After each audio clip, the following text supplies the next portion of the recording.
Usajili barani Ulaya unaendelea kupamba moto, ambapo kwa taarifa za hivi karibuni klabu ya Liverpool na maskani yake katika jiji la Liverpool nchini Uingereza wana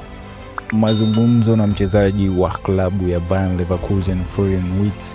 ambaye wameanzisha mazungumzo hayo kwa muda mrefu, ambapo klabu ya Man City pia walikuwa wakimfuatilia mchezaji huyo, sambamba na akihusishwa pia na klabu ya Barcelona nchini Hispania. Lakini timu za Manchester City na klabu ya Barcelona zimejitoa katika kinyang'anyiro hicho cha kumpata mchezaji huyo wa kimataifa wa Ujerumani ambaye anakipiga katika klabu ya Bayer Leverkusen. Na sasa nguvu kubwa ya klabu ya Liverpool imepeleka katika mchezaji huyo, ambapo mazungumzo yanaendelea, na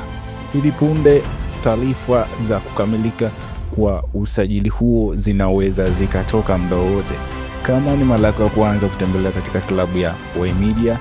ni kualika uweze kusubscribe